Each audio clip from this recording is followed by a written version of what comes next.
Como a gente viu na primeira parte do seminário, a resposta inata é aquela resposta que ela é rápida, ela é inespecífica e ela não tem memória.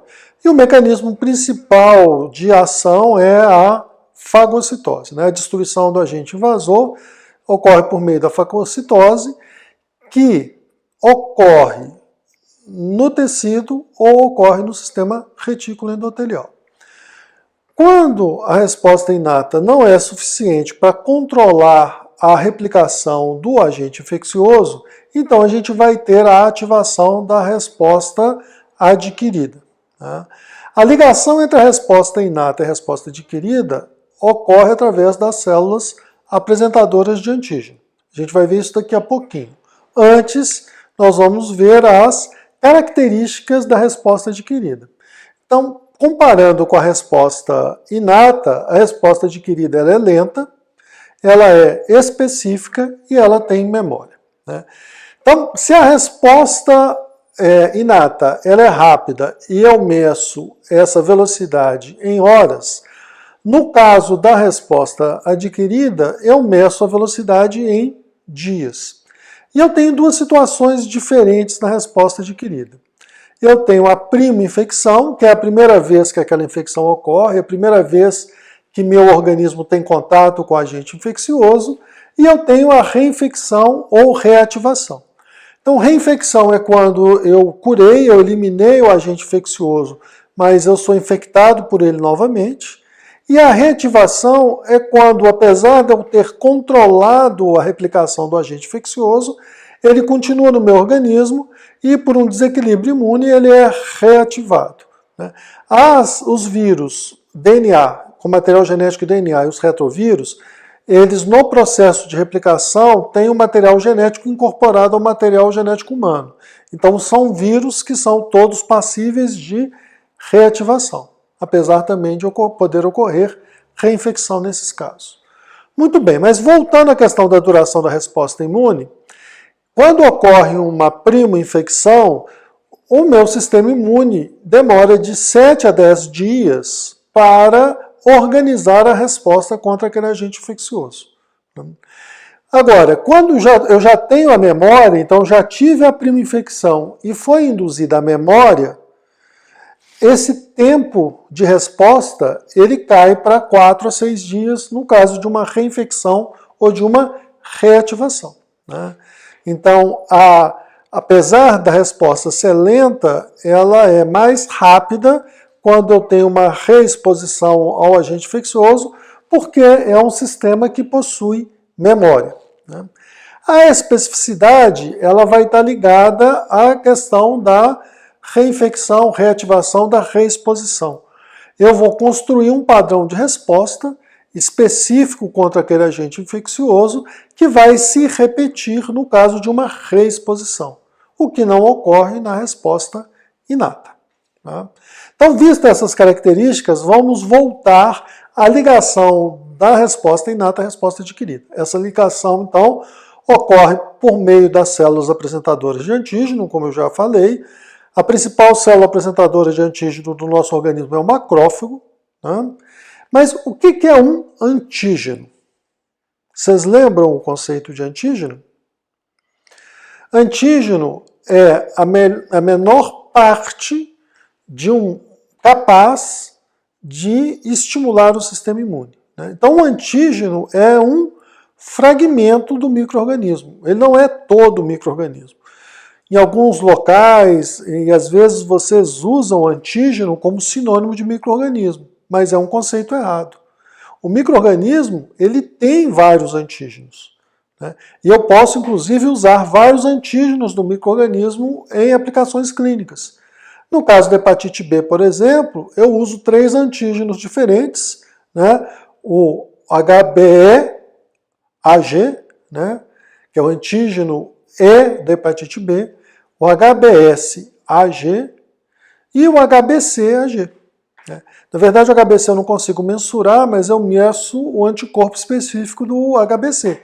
Então, eu tenho 3 antígenos diferentes que têm aplicação clínica.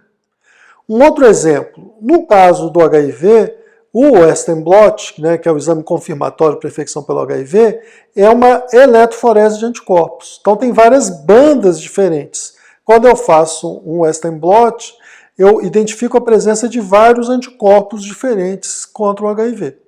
E para cada um desses anticorpos eu tenho um antígeno específico, né? Então o HIV tem vários antígenos também. Então não usem antígeno como sinônimo do micro-organismo. O antígeno é uma pequena partícula desse micro-organismo que é capaz de estimular o seu sistema imune. Muito bem, então a célula apresentadora de antígeno vai levar o antígeno, vai apresentar o antígeno ao linfócito CD4 virgem, né? O linfócito CD4 naive, que é aquele que nunca teve contato com nenhum outro antígeno. Essa apresentação de antígeno ocorre no linfonodo, certo? E aí, a partir da apresentação do antígeno para o linfócito CD4, eu tenho o início da resposta adquirida. Tá? Então, antes da gente ver como é que progride a resposta adquirida, nós vamos ver as características e as funções dos linfócitos TCD4. Né? Então, uma característica muito peculiar do linfócito CD4 é seu perfil variável de produção de citocinas. Né? Citocinas são as substâncias que as células usam para se comunicar umas com as outras no nível local. Tá? Então o CD4 ele tem um perfil de produção de citocinas diferente. Geralmente as células elas têm um perfil, um padrão único de produção de citocina. O CD4 não, o CD4 ele pode produzir citocinas de tipos diferentes, às vezes citocinas pró-inflamatórias, às vezes citocinas anti-inflamatórias, citocinas que estimulam determinado grupo celular, em outros momentos citocinas que estimulam outros grupos celulares. Isso permite que ele tenha uma função de coordenação do sistema imune. Né? Então, além de fazer essa ligação entre a resposta inata e a resposta adquirida, o CD4 ele vai coordenar o sistema imune, ele vai coordenar a resposta adquirida do sistema imune. Né? Ele faz a recepção dos antígenos, a gente já viu. Né? Ele também é uma célula de memória, então não é a única célula de memória, os linfócitos B também têm memória, os linfócitos CD8 também têm memória, mas o CD4 é uma das células de memória do nosso micro-organismo. Ele faz a modulação da resposta adquirida, da resposta imune adquirida. O que é a modulação? A modulação é o controle da intensidade da resposta. Então a resposta imune, ela precisa funcionar dentro de uma faixa ideal. Se ela funcionar a menos do esperado, funcionar para menos, ela vai permitir a replicação do agente infeccioso, o que pode ser danoso para o organismo humano. Mas se ela funcionar além do necessário, ela pode provocar lesão tecidual, ela pode lesar órgãos, lesar células, tecidos sãos. E isso também pode ser prejudicial para o organismo do hospedeiro. Né? Então a modulação é o controle da intensidade da resposta.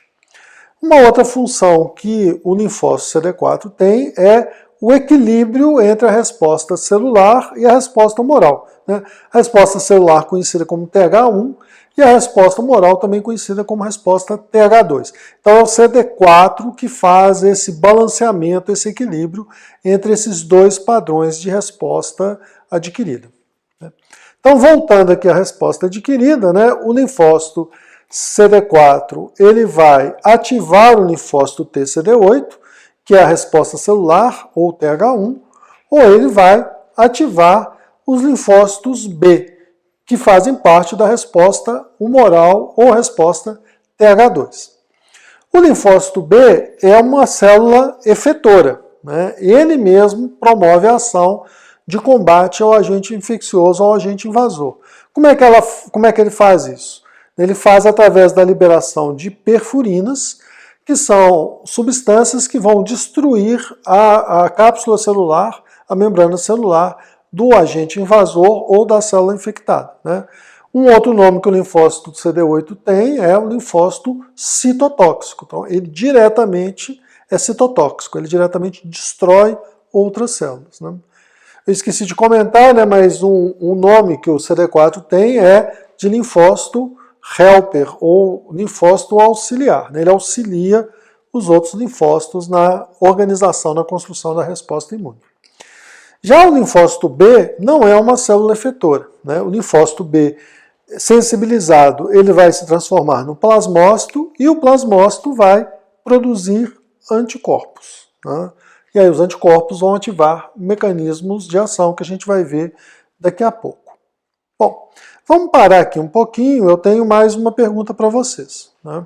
Quando eu estudei imunologia, no começo do curso de medicina, um professor meu falou que a resposta imune, ela era exclusivamente humoral ou exclusivamente celular, dependendo do tipo de agente infeccioso. O que vocês acham dessa afirmativa? Essa afirmativa está correta ou essa afirmativa está errada? Pensem num exemplo clínico, pensem numa evidência relacionada a alguma doença que vocês já viram. Bom, eu vou responder a pergunta para vocês, né? Então, a resposta imune, ela não é exclusiva, ela é preferencial.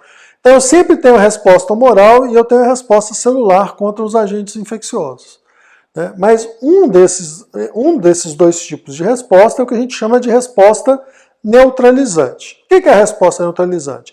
É aquela resposta capaz de impedir a replicação do agente infeccioso, de bloquear a replicação do agente infeccioso. Então vamos ver aqui um exemplo prático, que é o HIV. Quem já estudou para o GT1, de infecção pelo HIV, vai conseguir enxergar melhor esse exemplo. Quem não estudou, quando for estudar para o GT1, preste atenção para que vocês vão identificar esse exemplo lá. Bom, existe resposta humoral contra o HIV? Existe, né? Quando a gente faz o diagnóstico da infecção pelo HIV, a gente usa métodos sorológicos, né? Seja o ELISA, seja a fixação de anticorpo, seja o Western blot. São métodos sorológicos que identificam o quê? Os anticorpos anti-HIV. Então, existe a resposta humoral contra o HIV.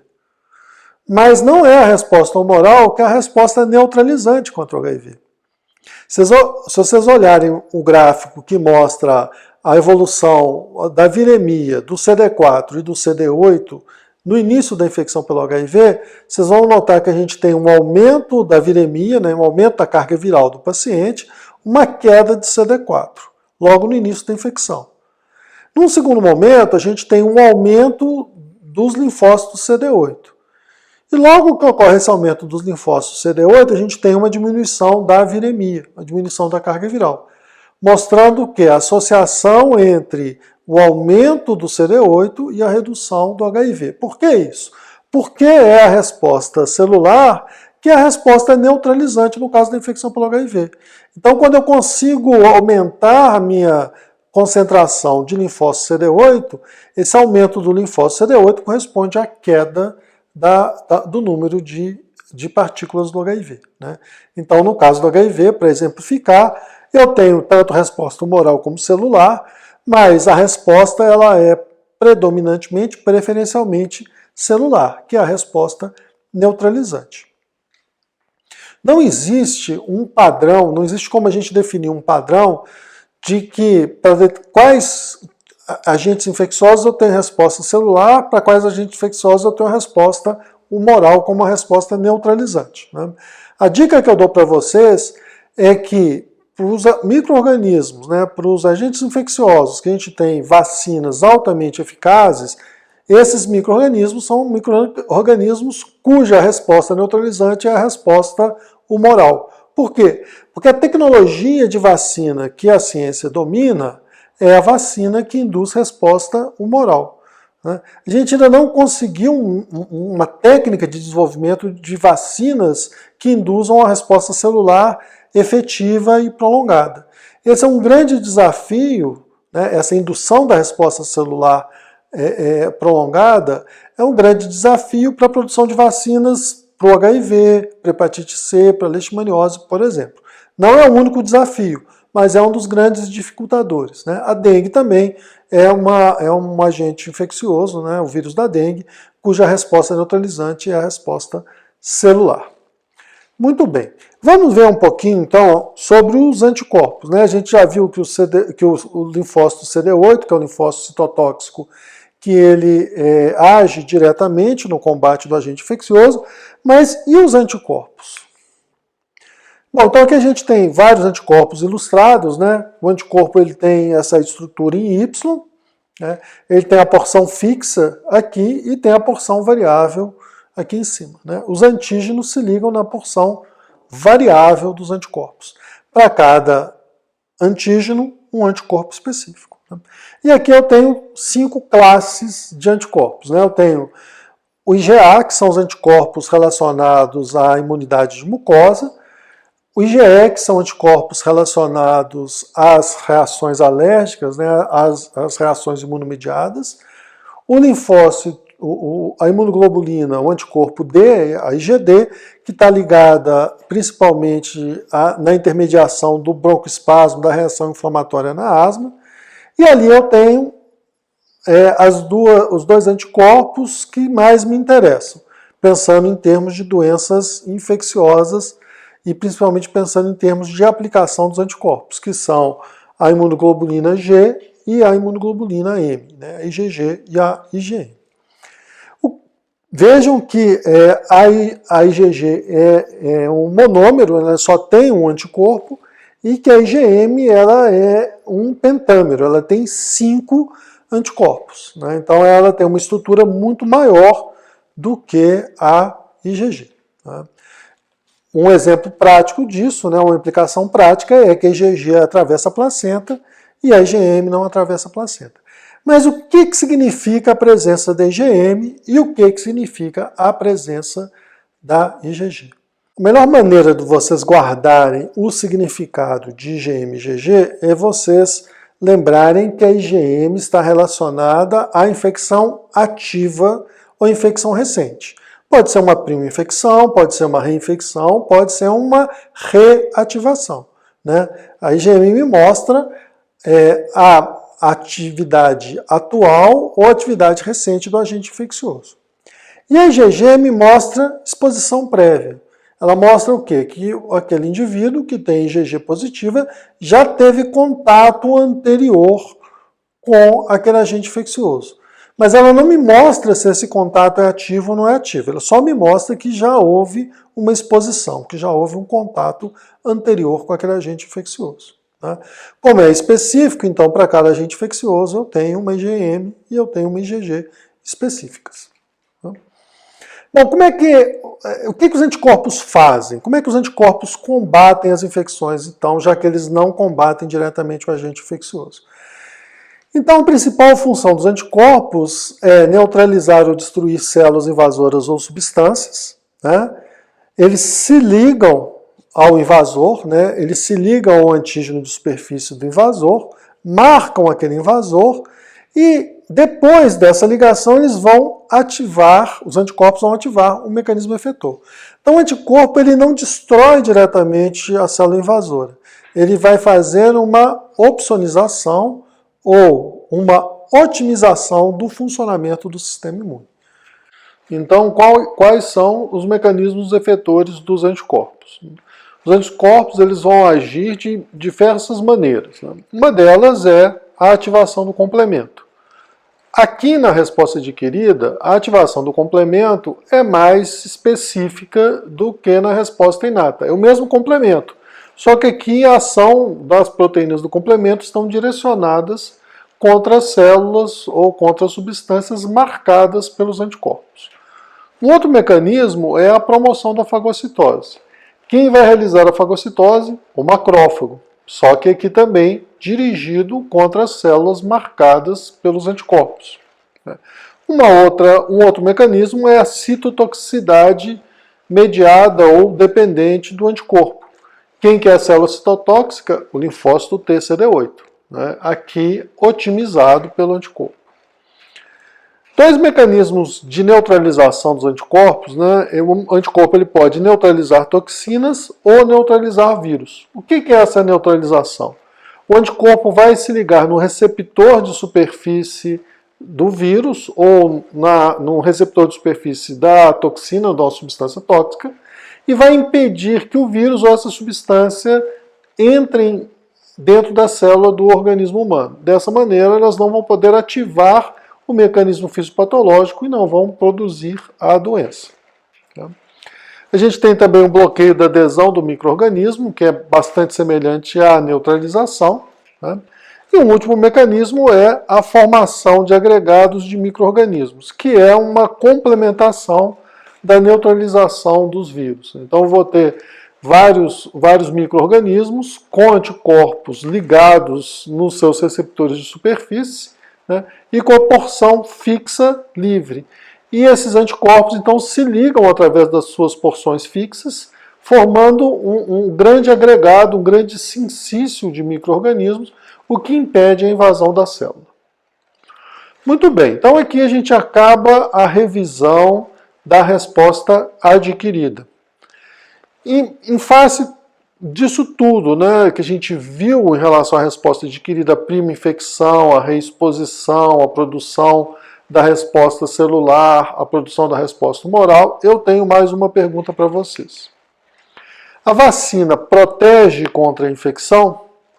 Muitas vezes, quando a gente precisa convencer uma pessoa a tomar a vacina, a gente usa esse argumento. Não, você precisa tomar a vacina porque a vacina protege contra a infecção. Mas do ponto de vista imunológico, depois dessa revisão que a gente fez, o que você acha? A vacina realmente protege contra a infecção? Então vamos à resposta. A vacina ou a imunoterapia ativa tem por princípio ativar o sistema imune para induzir memória e reduzir o tempo de resposta em caso de infecção.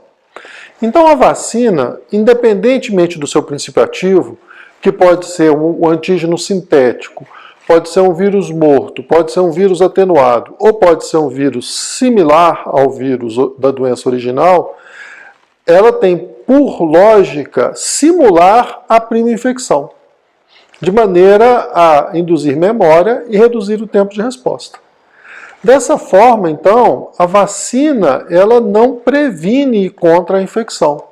Na verdade, ela previne contra o adoecimento, através da redução do tempo de resposta. Então, a gente pode considerar que a vacina ou a imunoterapia ativa é uma prima infecção simulada, que vai permitir que o organismo reaja rapidamente no caso de uma infecção que seria considerado pelo sistema imune como uma reexposição.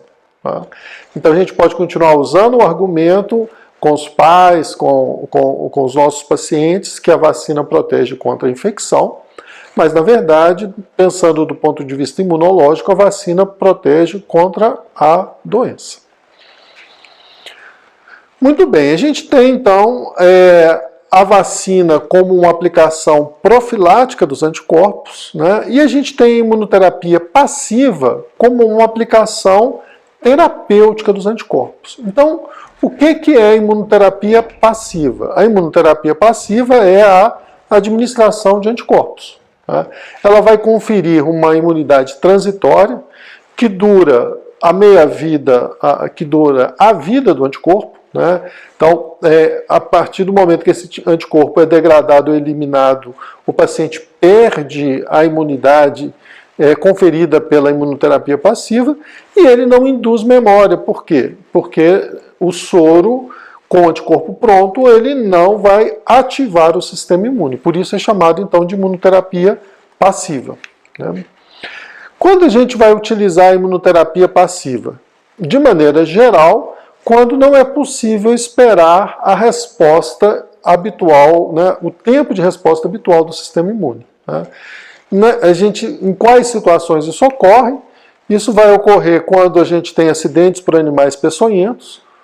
Né? Nessa situação, a velocidade de ação da toxina é muito mais rápida do que o sistema imune, então a gente precisa neutralizar essa toxina, não vai dar tempo de aguardar a resposta natural, a resposta inata e a resposta adquirida, então o paciente, eu vou ter que administrar um anticorpo para neutralizar a toxina para evitar o adoecimento ou para minimizar as sequelas. Né? Uma outra situação é quando eu tenho doenças com alta letalidade, né? Então doenças que podem evoluir rapidamente, que têm alta letalidade, então também não dá tempo de esperar a organização da resposta adquirida. Né? Doenças graves com período de incubação curto, né? Então aqui a gente tem alguns exemplos, né? A raiva, o botulismo, o tétano e a difteria são exemplos clássicos dessas duas situações. São doenças com alta morbidade ou com altíssima letalidade, no caso da raiva especificamente, né? Doenças que evoluem rapidamente e que põem em risco a vida do paciente. Dessa forma, então, são boas indicações para o uso do soro. Nessas doenças, na raiva, na difteria e no tétano, normalmente a gente faz a administração do soro e faz também a vacinação do paciente. Né? Então, estou garantindo a imunidade transitória do paciente através do soro, mas também estou buscando a imunidade de longo prazo do paciente, oferecendo a vacina, que é o antígeno. Não há nenhum problema em administrar a vacina e o antígeno conjuntamente, desde que eu faça em locais diferentes. Por exemplo, administro o soro num braço e a vacina no outro braço. Eu não posso administrar em locais próximos o anticorpo e o antígeno. E uma última indicação para o uso do soro é a prevenção de doenças crônicas, né? Então, no caso da pessoa ter sido exposta a um agente infeccioso que pode causar uma doença crônica potencialmente grave. O melhor exemplo que a gente tem na prática clínica é o uso da gama-globulina hiperimune, que é um soro contra a hepatite B, no recém-nascido de mãe portadora de hepatite B ativa. No recém-nascido, no caso da transmissão vertical, a cronificação da hepatite B chega em torno de 90%, contra 10% no caso da exposição do adulto.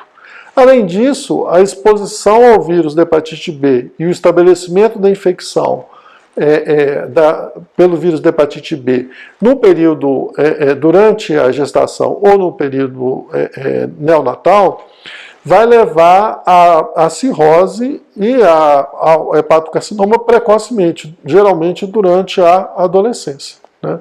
Então, uma maneira da gente prevenir a ocorrência precoce de hepatite B crônica é a utilização do soro no caso da possibilidade de transmissão vertical do HBV. Muito bem, agora nós vamos voltar então ao nosso esquema inicial da interação parasita-hospedeiro. A gente viu a resposta inata, viu a resposta adquirida, viu a aplicação profilática e a aplicação terapêutica dos anticorpos, e agora nós vamos correlacionar a resposta imune ao quadro clínico apresentado pelo paciente.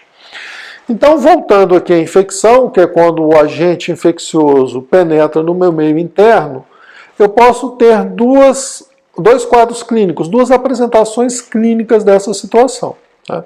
O paciente pode estar assintomático, então não ter nenhuma manifestação, né, e só tem a infecção, ou o paciente pode adoecer por causa desse agente infeccioso. Né?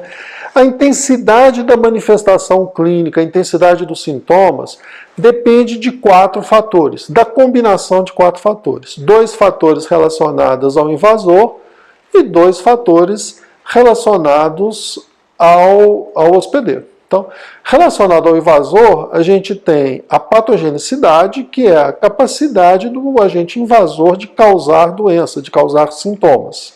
E a gente tem também o inóculo infeccioso, ou a carga infectante, que é a quantidade de vírus ou a quantidade de bactéria que foi inoculado no momento da infecção. Geralmente, quanto maior a patogenicidade e quanto maior o inóculo, maior a sintomatologia, maior a chance do adoecimento. Né? Do ponto de vista do hospedeiro, a gente vai ter a capacidade dele de reagir à infecção. Né? Então, se ele tem uma baixa capacidade de reação à infecção, ele é um paciente imunodeprimido, ou por algum motivo, transitoriamente, o sistema imune não funciona de maneira adequada, ele tende a ter menos sintomas, porque ele vai ter menos reação inflamatória. Tá? Geralmente, a gente pode ver na evolução das doenças, as doenças infecciosas, né, o paciente começa com um quadro inespecífico e depois ele vai ter a localização dos sintomas. Então, muitas vezes o paciente começa com a febre, o mal-estar, mialgia, às vezes artralgia, E à medida que o processo infeccioso evolui, ele tem a localização da infecção e ele começa a ter sintomas específicos, como a tosse, né? A tosse e a produção de escarro, no caso de uma pneumonia bacteriana, por exemplo, ou a hepatomegalia e a icterícia, no caso de uma hepatite aguda, né? Se o paciente responde mais intensamente, mesmo que dentro da faixa normal esperada, a tendência é que ele apresente mais sintomas. Então, a manifestação, o adoecimento é função desse equilíbrio, a capacidade de agressão e o volume de agente infeccioso versus o funcionamento do sistema imune, a intensidade do sistema imune e a organização, né? Se a resposta se a resposta inata vai conseguir controlar a infecção ou se eu vou ter a ativação da resposta adquirida. Então, os dois fatores imunológicos, não, a resposta inata e a resposta adquirida do ponto de vista do hospedeiro, né? Então aqui eu estou falando da fase aguda da doença, né? Pode ser um quadro assintomático ou o adoecimento. E a infecção e a doença, elas podem evoluir, então, dentro de 4 possibilidades, 4 desfechos potenciais. A melhor perspectiva que a gente tem é, então, a cura, tá? É o paciente eliminar o agente infeccioso e curar. E o pior desfecho é o óbito. Tá? E a gente tem mais 2 opções. A gente pode ter o paciente que evolui como um portador são, então aquele paciente que mantém a infecção, né, e não consegue eliminar o agente infeccioso. Ele é passível de ser um transmissor, ele pode passar aquele agente infeccioso para outras pessoas, mas ele não adoece, por isso que é chamado de portador são. E a outra possibilidade é o doente crônico, né? Então aquele paciente que teve um quadro clínico, teve doença na fase aguda ou simplesmente não teve doença nenhuma, teve só o quadro assintomático, mas ele continua como portador do agente infeccioso e esse agente infeccioso ele vai causando uma lesão tecidual progressiva, que em algum momento vai levar a um adoecimento crônico, né, que ocorreu ao longo desse tempo. Pensando do ponto de vista imunológico, o paciente que curou é aquele paciente cujo sistema imune foi eficaz o suficiente para eliminar o agente infeccioso. E o paciente que morreu é aquele paciente cujo sistema imune não foi capaz de eliminar o agente infeccioso, permitiu a replicação descontrolada desse agente infeccioso, ou o sistema imune que reagiu exageradamente e aí levou a um dano tecidual que agravou o dano tecidual causado pelo agente infeccioso e levou ao óbito. O portador são, a gente pode interpretar do ponto de vista imunológico como aquele paciente que o sistema imune não foi eficaz a ponto de eliminar o agente infeccioso, mas ele é capaz de prevenir o dano tecidual. Então a pessoa continua tendo o agente infeccioso, continua albergando o agente infeccioso, mas ele não adoece, tá? E o doente crônico é aquele doente que o sistema imune não foi capaz de eliminar o agente infeccioso, mas ele retarda a evolução da doença. Então ele faz com que o dano tecidual seja lento, né, levando a esse adoecimento crônico. Em algum momento, esse doente crônico ele pode descompensar o quadro da doença crônica infecciosa dele e evoluir como óbito devido à doença de base, a doença infecciosa crônica, diretamente. Tá? Em algumas situações, que não são muito frequentes, mas existem situações onde o portador crônico, o portador são, pode se tornar um doente crônico. Tá? Vamos pensar aqui no caso de um paciente com hepatite B inativa, que por algum outro motivo não relacionado à hepatite B, precisa realizar um transplante renal, por exemplo. Ele vai ter que usar imunossupressores para poder prevenir a rejeição do rim. E essa utilização de imunossupressor vai alterar o equilíbrio entre o sistema imune e o vírus da hepatite B. E esse paciente, caso não realize a profilaxia adequada nessa situação, poderá se tornar um doente crônico e poderá evoluir para óbito. Nessa situação de uso de imunossupressor na hepatite B inativa sem a profilaxia adequada, inclusive a doença evolui muito mais rápido do que a história natural da hepatite B. Então, nessa situação, o paciente pode ter uma evolução muito rápida para a doença crônica e até para o óbito. Qual a relação que a gente tem direta entre essa situação aguda e os 4 desfechos? A infecção, ela vai cursar para uma dessas 3 situações, ou para a cura, ou para o portador são, ou para o doente crônico.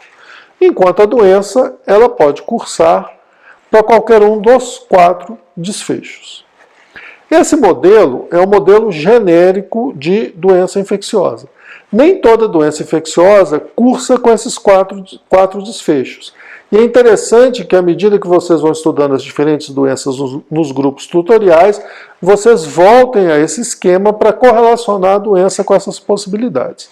Eu vou citar aqui 2 exemplos de doenças que se encaixam aqui. Se a gente pegar a hepatite A, ela não tem forma crônica, então nesse esquema ela vai se encaixar só nos extremos, ou ela evolui para a cura, ou ela evolui para o óbito.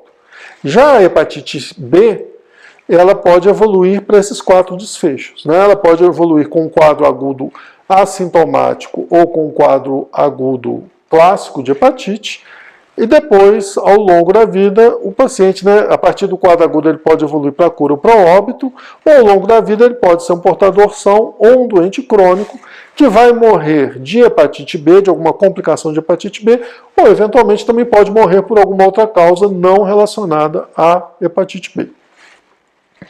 Muito bem, então aqui a gente encerra a segunda parte do seminário, né? A gente viu a resposta adquirida, a aplicação profilática e a aplicação terapêutica dos anticorpos. No NED estão disponíveis alguns exercícios de fixação sobre essa parte. Vocês podem fazer o exercício agora, logo após assistir essa parte, ou a qualquer momento, né? E a gente vai passar no próximo vídeo para a terceira parte, que vai abordar, então, a aplicação propedêutica dos anticorpos. Até lá!